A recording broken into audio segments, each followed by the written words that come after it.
Substantiate, to establish by proof or competent evidence. Welcome back to Substantiate. I'm the host, William Glasser, bringing you hypothetical sports matchups every single week.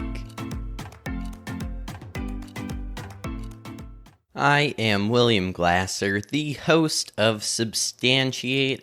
If this is your first time tuning in, thank you. And here on Substantiate, I talk about hypothetical sports matchups, like who would win if Michael Jordan played Stephen Curry in golf. Go check it out. It is one of our older episodes. Or MLB players playing handball. Again, go check it out. And we also talk about previewing some upcoming sports matchups. So, for example, we did the Super Bowl and some of the NFL playoffs. And then lastly, we also take a look at some teams that recently won championships. So today's episode with Sheil Kapadia is about the Super Bowl champions, the Tampa Buccaneers, and Tom Brady. But before we get into that, I just want to tell you a few things. So number one, if you can, please share this podcast with your friends or on social media. If you make a post and tag at substantiatepod on Twitter, Instagram, or Facebook, I will repost it. And if everyone that listens to this shared it and got even one new listener, our audience would double. So if you could do that, that's a big help. And the next time you're talking with your friends about your favorite podcasts, don't forget to mention Substantiate. Anyway, so today I am talking with Sheil Kapadia about the Super Bowl and the Buccaneers. And Sheil is a writer over at The Athletic, and he writes about the NFL. Last thing before we get into this episode, there are a few links down in the show notes. This week, you can just scroll down in most podcast apps to get them. And down there, you can subscribe for free to our weekly email list and enter our Clubhouse invite giveaway. Clubhouse is an audio-only social media app currently on iPhones, where there's all different kinds of rooms, from sports to there's rooms for almost everything. And you can follow me on Clubhouse at William Glasser. And again, all these links are down in the show notes, so just scroll down, you can click on them. There's Sheil Kapadia's Twitter and his link to his articles on The Athletic. So yeah, go check all of them out. So now let's get into this week's episode. Today I am joined with Sheil Kapadia. How are you today? Doing well. Thanks for having me. Good. So I'm going to open it up with a quick question for the audience to get to know you a little bit. So what is one cool feature that all airplanes will be equipped with 20 years from now? Or if you could put one thing in.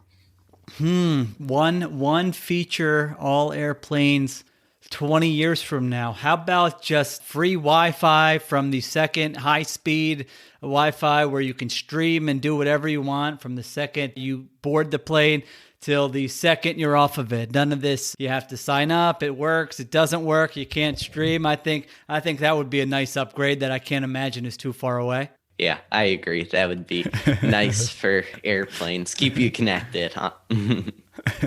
All right, so we are here talking about the Tampa Bucs and their Super Bowl winning season. And last year, obviously, the big move, the first big move they made was to bring Tom Brady to Tampa. So what was a little bit of that like, and how did that play out throughout the rest of the league? Yeah, it was interesting. I think there was the point where we found out that Tom Brady was not going to go back to New England. And so that was the big piece that fell. And then it was kind of just open season.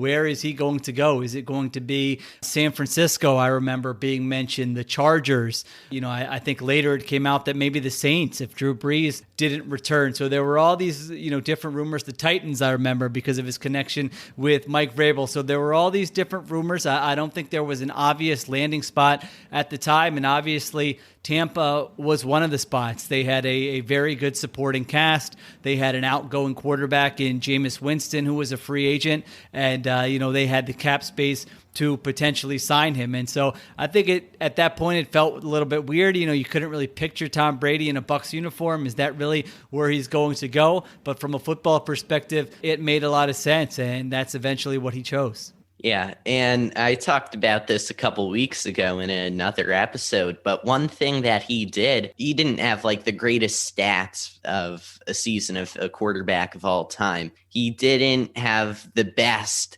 game of his career in the Super Bowl, despite having 3 touchdowns.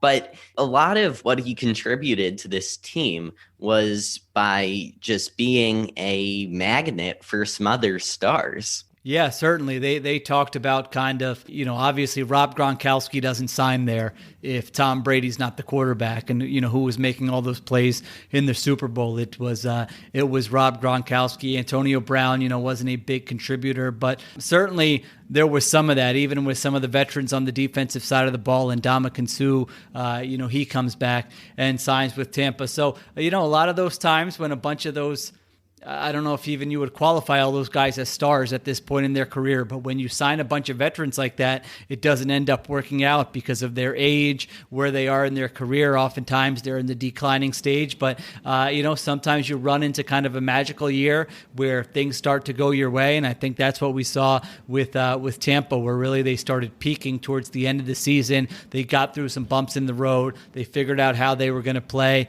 The defense was fantastic, and it obviously culminated there in a Super Bowl championship. Yeah, so there's Gronk, there's Leonard Fournette, that had Brady not signed, then they would not have signed. And they went from a below 500 team to Super Bowl champions, which does not happen all that often. So last year to this year, they really realized that they had 2 great receivers in Mike Evans and Chris Godwin. They had a sturdy defense, and the quarterback, Jameis Winston, when you have that many interceptions, it doesn't help. Yeah, absolutely. If you look at them in 2019, they had a lot of good things going for them. I mean, Jameis Winston had all those interceptions, but I forget how many yards he threw for. Was it 4,900 yards or something like that? So they were moving the ball a lot through the air, but at the same time, like you mentioned, when you're turning the ball over like that, you really don't have much of a chance. And even the defense, if you look at some of the sort of advanced statistics with their defense from 2019, they actually played really well. It's just when your offense is turning it over that many times and you're taking over and the opponent has the ball inside the red zone as soon as they get it, you're going to give up some points. So there were some pieces in place there where you could look at it and say, if they could just get a quarterback who can do the, move the football and take care of the football a little bit better, that this team could be a lot better from one year to the next. Yeah, so in 2019, Jameis Winston had 5,100 passing yards. There you go. Which led the league. He had 626 attempts, which led the league, 30 interceptions, which led the league, and 319 yards per game, which also led the league. So he led the league in 2 categories that are good. One category, attempts, which isn't as much of saying how good or bad he is, but then also led the league in interceptions. So he had a bit of a mixed season there, but obviously didn't do well enough for them to keep him along. And it's really interesting because in some of the playoff games, Tom Brady seemed like he wasn't missing passes. Like he was just against the Saints, just dropping dimes in left and right.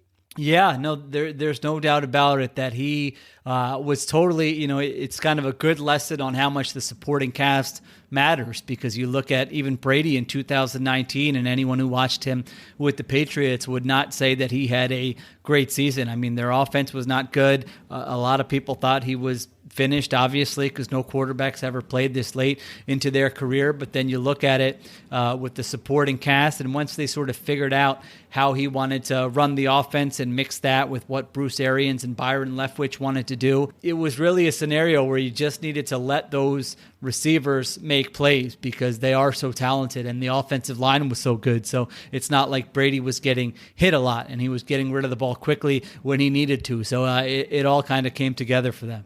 Yeah, when you talk about linemen in that Super Bowl, the linemen were arguably the deciding factor and fell in the favor of the Bucs having a strong defensive line and a decent offensive line, and the Chiefs having neither. Yeah, that's where a lot of it was decided. You're right. I mean, if you just look at up front, it was domination from the Bucs. I mean, specifically their defensive line was fantastic, but offensively, their offensive line protected Brady well and was one of the best in the NFL really throughout the season and especially during that playoff run. So you're right. We all often talk about, fantasy and wide receivers and total yards and running backs and tight ends. But in that game, for sure, it just mattered who was winning the line of scrimmage on both sides. Yeah, and I imagine Brady was not going anywhere where there was a bad offensive line, not this late in his career. Yeah, you're right. Yep. And he does so much to help the offensive line. I mean, he was getting rid of the ball so quickly in the Super Bowl, where even if the Chiefs were winning some of those battles up front, and I don't think they were winning a lot, but even if they were, the ball was coming out so quickly that they didn't stand much of a chance. It was kind of like Brady and the offensive line working together produced a lot of that. Yeah, and when you look at the Bucs schedule, they played 3 out of their 4 opponents in the playoffs in the regular season also. So they didn't play Washington, but they played the Saints twice, and I think they lost both times. Yeah.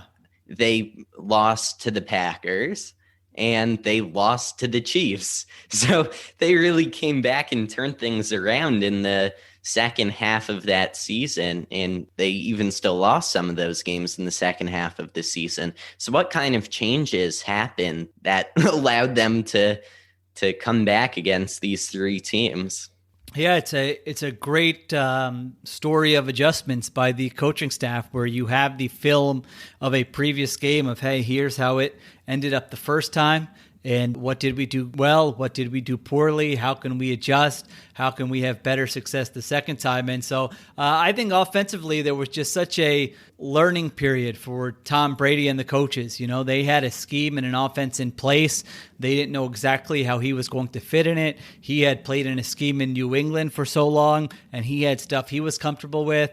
There was no real off season because of the pandemic, and so there was less practice time. And so I think it was always going to take some time for Brady and the offensive coaches, Bruce Arians and Byron Leftwich, to sort of figure out, how do we want this to look? What gives us the best chance for success? And I think you saw them figure some of those things out late in the season and during the playoff run. And then, defensively, Todd Bowles, the defensive coordinator, did a fantastic job of really maximizing the talent on that side of the ball. And in the Super Bowl, you could make the case that Todd Bowles was the MVP.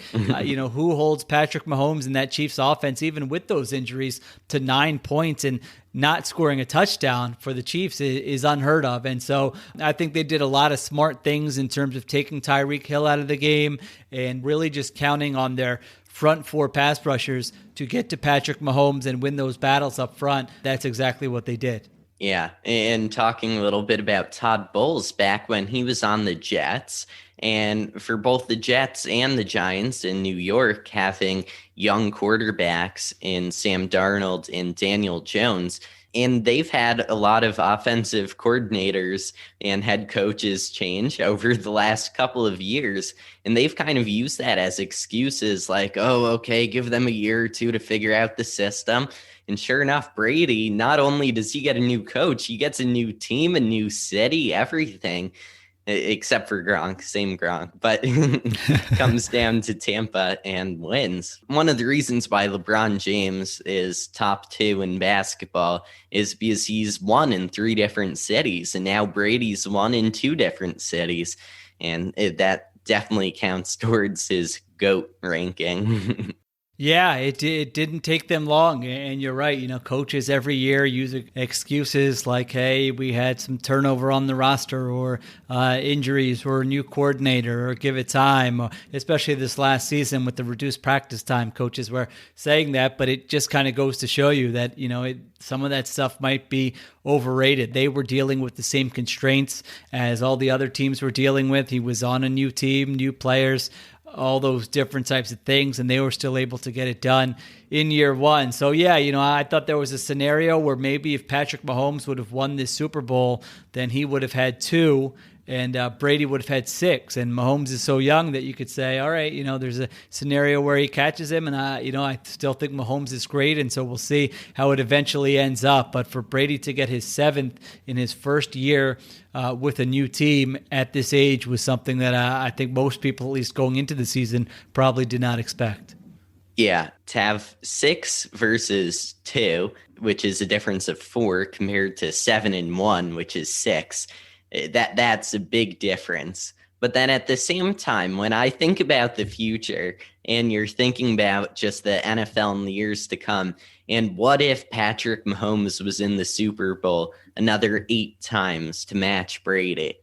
And a lot of Chiefs going on. Like, imagine if in 2000 someone told you that this guy named Tom Brady would come into the league and win 7 Super Bowls and play in 10.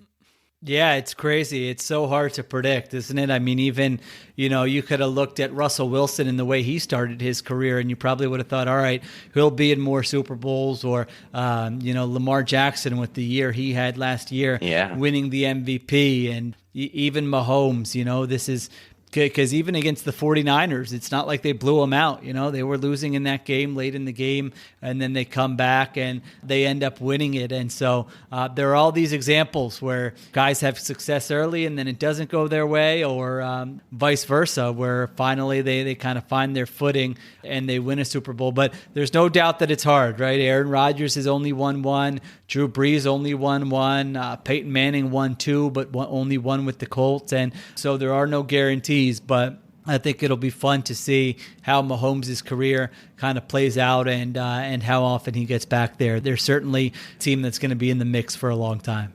Yeah, and when I think about like all those other great quarterbacks like you just mentioned, and if there was no such thing as Tom Brady, how many Super Bowls they could have had, but instead Tom Brady has 7. Yeah, it's, so much of it comes down to what era you play in, and they had to go up against a Brady-Belichick combination that was, among the greatest in NFL history. It's the same thing with the NBA, when back in the day with Michael Jordan, there were a lot of great players back then, Charles Barkley or Patrick Ewing, or, we could name a bunch who ended their careers without an NBA championship. And, John Stockton, Karl Malone, a lot of it was because they played in the same era as Michael Jordan. So there's no doubt that there's some luck and timing involved with it. Yeah, just those quarterbacks. It's still just amazing that they fit into the cracks there. Yeah. And then there's Nick Foles. Right. And so then if we flip to the defensive side of the ball, then, that was the deciding factor in this game. And in terms of the MVP, Super Bowl MVP, Tom Brady won, but I think that Devin White should have won, the linebacker.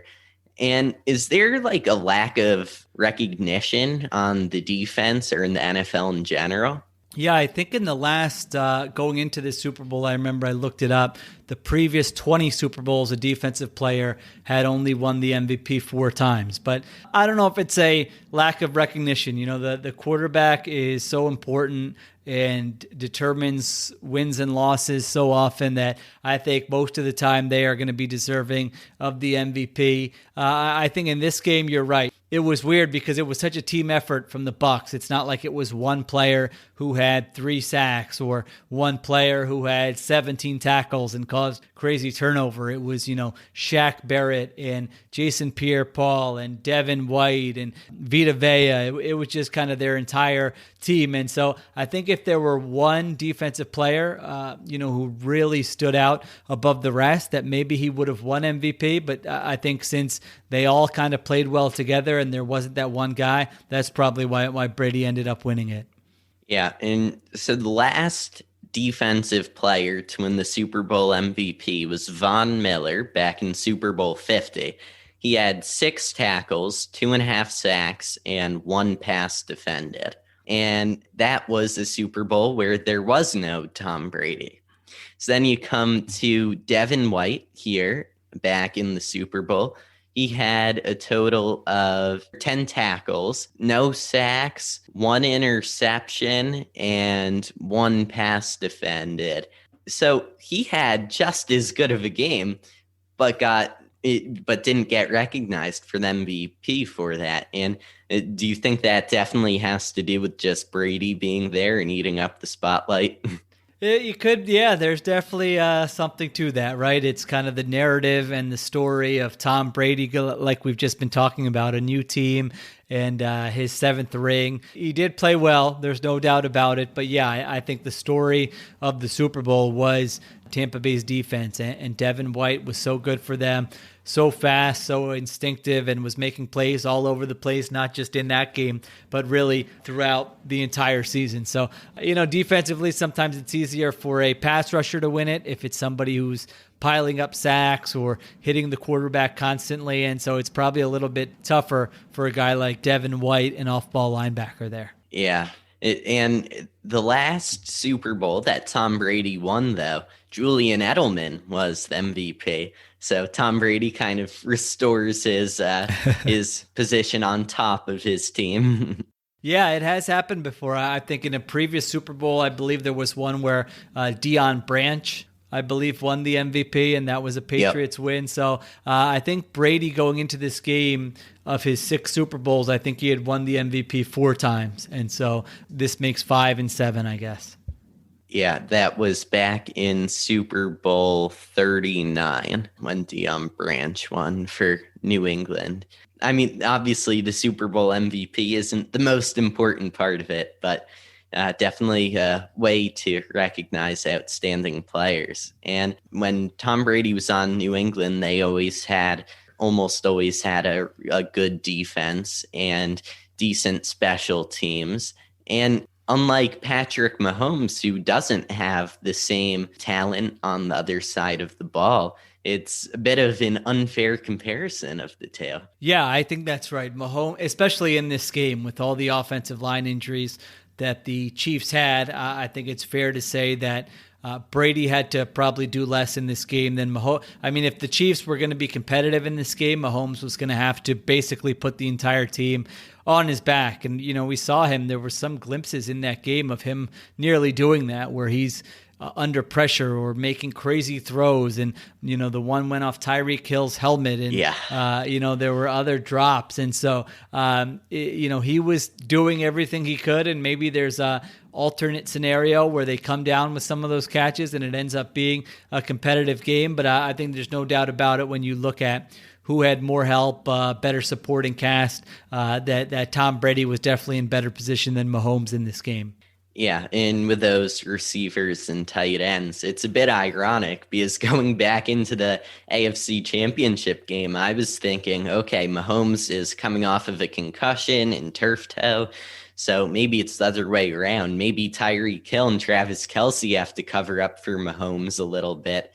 But come to the Super Bowl, it's the opposite, and Mahomes had to cover up for them. And Travis Kelce just dropped some passes that were in his hands, Tyreek Hill on his face. Yeah, it's tough. It's, sometimes there's just luck and the bounce of the ball and all those things are involved. We always want to think it's just skill and everything goes how it should go, but there are certainly those things where, Travis Kelce probably makes some of those catches 99 out of 100 times, but, sometimes it's just not your day. Yeah, so looking back at this list, again, a bit of Super Bowl MVPs, there hasn't been back-to-back Super Bowl MVPs since Terry Bradshaw in Super Bowls 13 and 14. And if Patrick Mahomes, if he managed to get the Chiefs to win, if Travis Kelce had made those couple of catches, if Tyreek Hill had helped out a little bit more, then he would have been the first to do it in a very long time, in 40 years. Yeah, it's tough just for teams to win back-to-back titles. I think no one's done it since the Patriots did it. Yep. The last time. And so to not only win back-to-back championships, but then to be kind of the reason and the MVP is going to be tough. So we'll see. Mahomes has a long career ahead of him. So maybe at some point he'll be the first one to do that since Bradshaw. Or maybe Brady will just be back next year. Yeah, you can't rule that. I think if anytime you're ruling him out at this point before he's officially out of the game, you're probably making a mistake.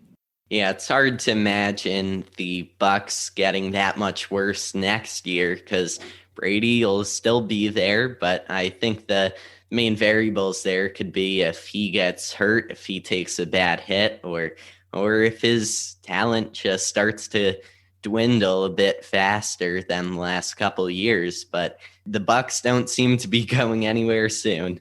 Yeah, they should still be in the mix next year. They have some free agents, Chris Godwin, who you mentioned earlier, Shaq Barrett on the defensive side of the ball, Leonard Fournette. So they've got some guys. They have to figure out Rob Gronkowski, Antonio Brown. Yeah. So they've got to figure out who they can bring back, who they're not going to bring back. But, who knows? Maybe there's a chance that this was kind of just the beginning for them because, as we mentioned, they didn't have a full offseason of practice. The players were new to each other. The coaches and Brady were new to each other. And so I would expect that they would be in the mix next year. But it's unprecedented. We've never seen a player of Brady's age even start 16 games, let alone win a Super Bowl or be a Super Bowl MVP. So at some point, I don't know when it's going to be, the decline will come. But like I said, I'm not ready. I think no one would be smart to predict that's going to happen next year. Yeah, and for a while, the oldest player in the NFL that was active at the time was Adam Vinatieri, and he's retired now. So Brady, I'm not sure if he's officially the oldest, but he will be soon. Yeah, there's no doubt. It's I think he might be. I think he might be the oldest now, unless there's a kicker that I'm forgetting. Yeah. We just talked about the Bucs and their Super Bowl winning season. Is there any last thoughts or anything you want to plug before we sign off today? No, thank you. Thank you very much for having me, and we'll see what the NFL offseason brings with a lot of quarterbacks being available. And before you know it, we'll be making our predictions for the 2021 season. Yep. Thanks again. Thanks for having me. So that was Sheil Kapadia. Go check him out on Twitter and his articles on The Athletic, links down in the show notes. Go scroll down there, and there's a few other links you might want to click on while you're down there. Just go share this podcast with a friend or two, and leave us a 5-star review, if you would, please, in Apple Podcasts or Podchaser. Helps us out a ton. Thank you very much. And we had a bit of a shorter episode this week. Sheil is a busy guy, and I was very grateful that he could give me a half hour of his time. And yeah, so come back next week. We will have an episode talking a little NFL free agency, and then going on into next week's topic, which I guess you'll just have to stay tuned and, make sure you subscribe or follow us so that you don't miss next week's episode. But I'll tell you, it's a good one, just like this one. Thank you for listening to this episode of Substantiate. The best way to help support the show is to, number one, tell your friends about Substantiate. That is the number one way to support us. The second way is to leave us a 5-star review in Apple Podcasts or Podchaser. Number 3, follow us at substantiatepod on Twitter, Instagram, and Facebook. Hello, I'm Anthony. And I'm Dr. Issues. And we're hosts of Capes on the Couch, the podcast where comics get counseling. Superheroes don't always get to go home happy. That's where we come in. We offer psychiatric and mental health analysis of comic book characters. So check us out at capesonthecouch.live and across all social media platforms at Capes on the Couch.